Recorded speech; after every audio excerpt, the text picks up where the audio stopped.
Welcome to The Explainer. Today, we're diving into something pretty fascinating that's been hiding right in plain sight. Historically, when we looked at a forest, we basically just saw timber, right? Just board feet of lumber waiting to be cut. But today, we're looking way beyond the wood. We're going to explore the invisible, yet highly monetizable assets within our forests, looking through the lens of SASB reporting standards. Our ultimate goal? To uncover exactly how the financial world is finally putting a price tag on the silent work nature does every single day. So I want to kick things off with the question, what is the true value of a forest? Seriously, I want you to zoom out for a second.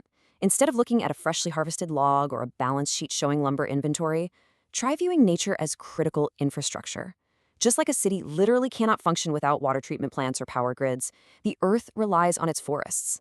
The massive shift we're seeing in ESG frameworks, specifically within the SASB standards, is this vital recognition that a forest's value doesn't just end when a tree gets cut down.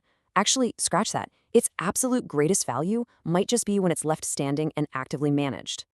Okay, let's dive into this. On the left side here, we have the old way of doing things, traditional timber extraction.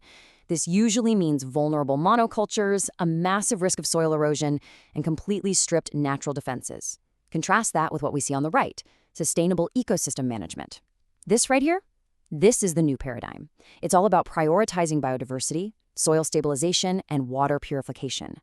The SASB standards really highlight that modern forestry companies aren't just a bunch of lumberjacks anymore.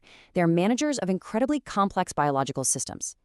To wrap our heads around exactly how this works, here is our roadmap for today's explainer. We're going to cover 1, more than just timber, 2, defining ecosystem services, 3, navigating operational risks, 4, the financial opportunities, and finally, number 5, the future of forestry.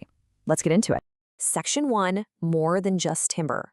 Let's take a quick look at what modern forestry companies are actually managing on a day-to-day basis. According to the SASB standard for the renewable resources and alternative energy sector, a forest's value extends incredibly deep into its biological processes. It's not just about the wood. Along with their timber output, forests provide huge value through carbon sequestration, water purification and storage, soil formation, and acting as a really vital wildlife habitat. Think of these processes like essential software programs running silently in the background of a computer.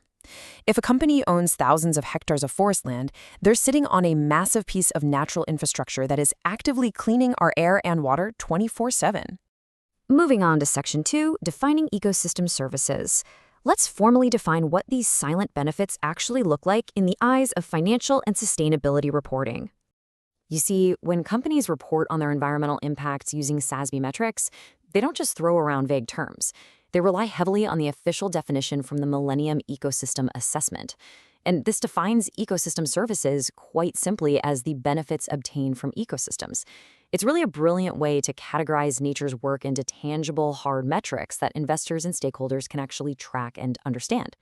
Now, what's really interesting about this slide is how the SASB standard breaks these benefits down into 4 distinct categories. First up, we've got provisioning services. These are the tangible goods, things like food, freshwater, and timber. Second are regulating services. This is nature's climate control and air purification system. Third, we have cultural services, which cover the recreational and spiritual value of the land. And finally, supporting services. These are the fundamental background tasks, like nutrient and water cycling, that literally keep everything else alive. By categorizing them this way, a company maps out exactly what their land is doing for the entire planet. Honestly, yes, even the soil microbes have a job description now. All right, Section 3, navigating operational risks. Because as you'll see, when these invisible services are ignored, the financial reality gets very, very harsh. The SASB framework makes it crystal clear. Failing to manage ecosystem services creates direct, undeniable operational risks for timber harvesting. Look at it this way.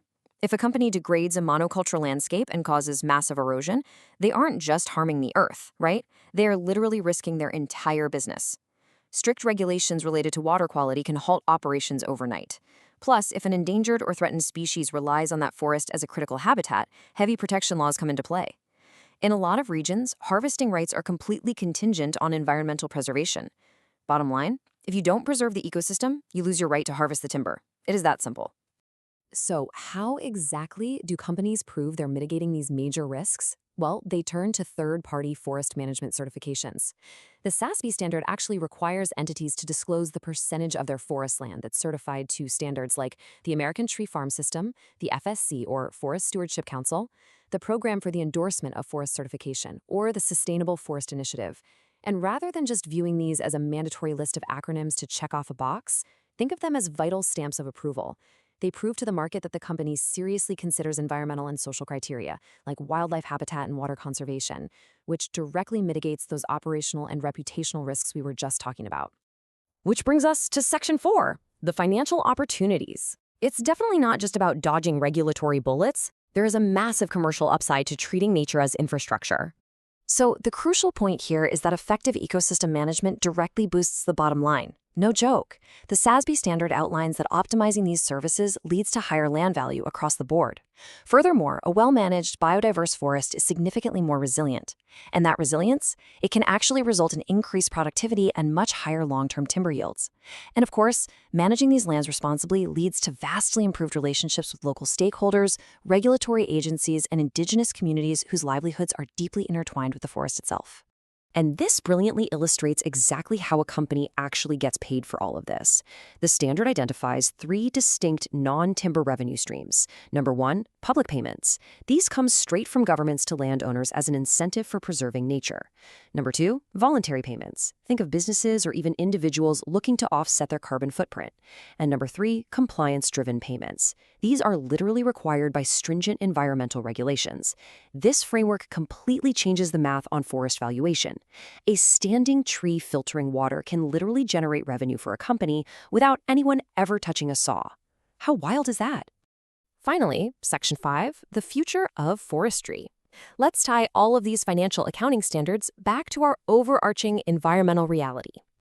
A quote directly from the SASB document really sums this all up perfectly. It reads, "Protecting or enhancing ecosystem services within managed forest lands could mitigate reputational, demand, and operational risks related to the potential adverse environmental impacts of forestry."